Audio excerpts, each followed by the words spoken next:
All right, I'm gonna share what my discernment or my intuition is on these files that have been released by the DOJ. I'm gonna tell you based upon my own experience from serving 10.5 years in the United States Army. IETS'd, end of term of service. IETS'd as a sergeant first class. Now, in my time in the service, not by choice, but by circumstance, you get stuck doing some kind of investigation somewhere along the way because people are people and people do terrible things. Okay? Research what a 15-6 is. Anyway, when people are cornered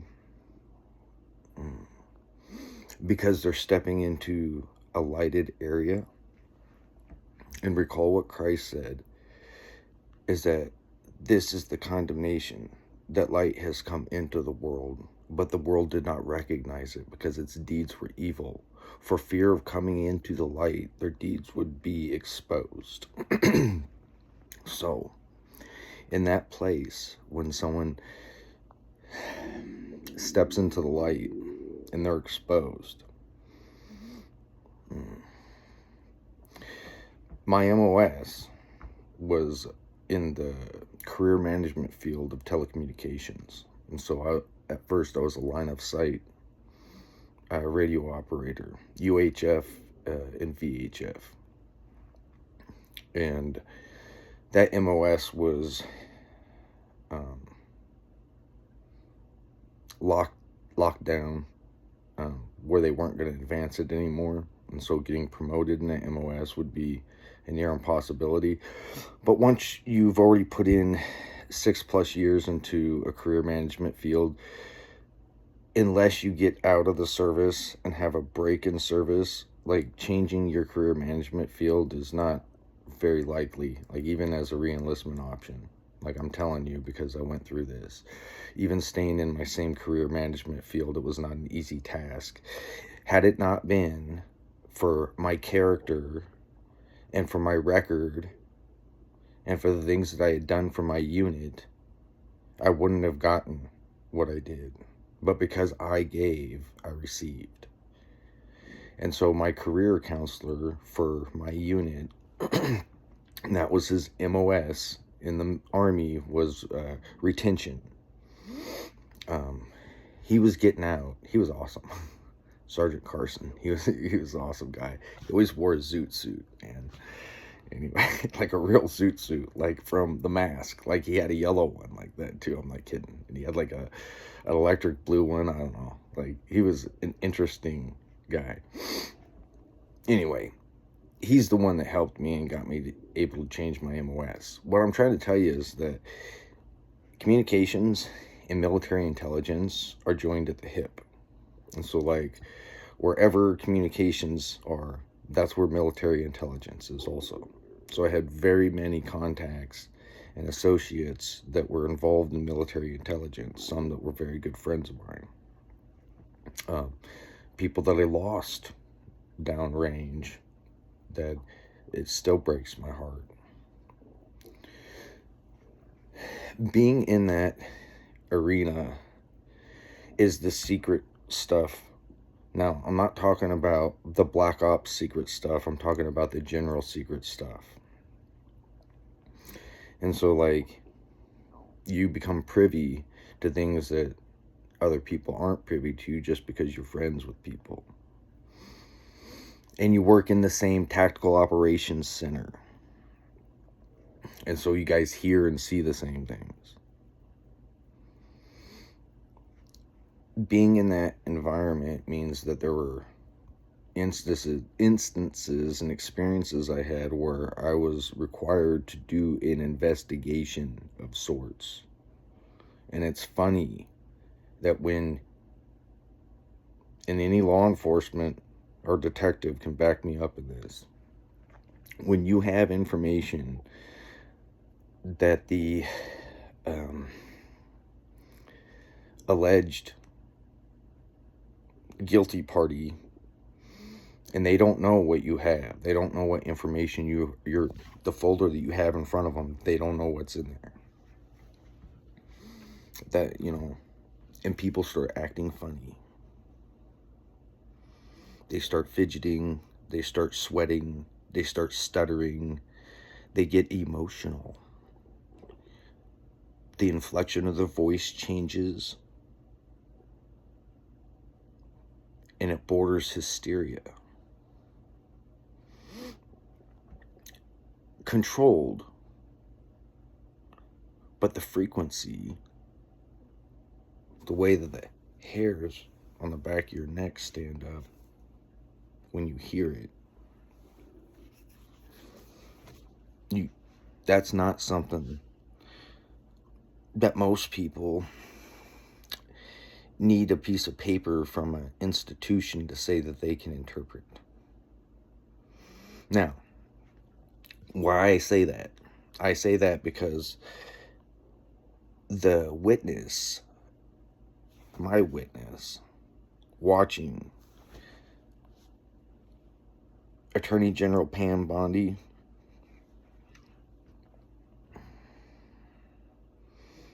look like a rat on a boat that was on fire.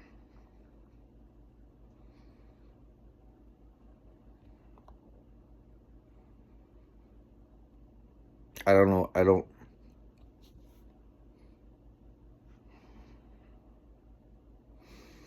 I will say this. Adam Weishaupt stated that they would keep their plans secret from us plebes. And that if they were discovered, let me back that up, that they would use benevolence as a cloak, as a way to shield them from your weak eyesight and your failing ears. Now, for you and me that are barely able to make our ends meet, for us to give anybody any of our portion, that's something, you know what I mean? Like, that's really doing something for us. I mean, that means that your faith in God to pay your bill, because your money isn't just out of nowhere. Like, that money's already, it's what's the term? I can't recall. It's funds that are already spent.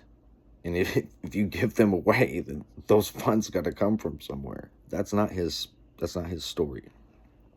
When he goes and he gives a person a job, and he goes and pays somebody's debt or something, dude, it's nothing for him, dude. It's pocket lint to him. So he's using benevolence as a way to shield himself from you actually looking at him through the lens of the Word of God. You know, because what I see that there's a difference in the spirit of those of us who call upon, like, and I say that in a broad sense, those of us who call upon the name of the Lord in today's world, and comparing those to our father Abraham. And if you recall, they said that we are Abraham's seed. And do you remember what John the Baptist said about that? He said if God wanted to, he could raise seeds of Abraham from the stones. And then Jesus said to them, if you are Abraham's seed, then do what Abraham did. But as it is, you seek to kill me for my good works. And they said, it is not for your good works that we judge you, but you stand judged because you equate yourself equal with God as a man. And so, what I'm telling you is that you can delegate authority, but you cannot delegate responsibility. And what I witnessed with the Attorney General was someone who was delegated authority but not responsibility, and being the scapegoat. And you can do with that whatever you want. You know, I'm just calling strikes and fouls here, okay? And so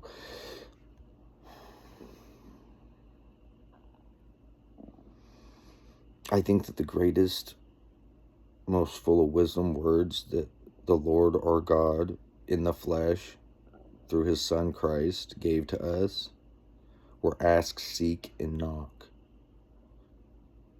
In my humble opinion, I'm not witnessing a whole lot of asking, seeking, or knocking. I'm witnessing a whole lot of people that say, I got this. I already heard this before. I know this. That's not humility.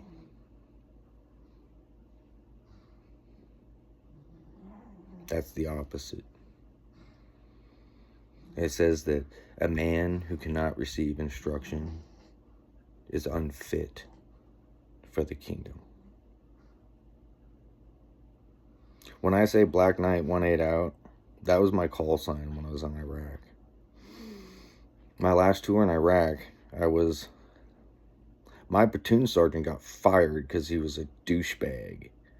And because he had no business being in charge of soldiers. I disliked him very much. He did not care about anybody but himself. I couldn't get with that. But he got fired while we were downrange, and I assumed the position of platoon sergeant for the remainder of the tour. I wouldn't take his call sign, which was Black Knight 1-7. You can call it whatever you want. I am a man of principle, and you can put that on my headstone. Black Knight 1-8 out.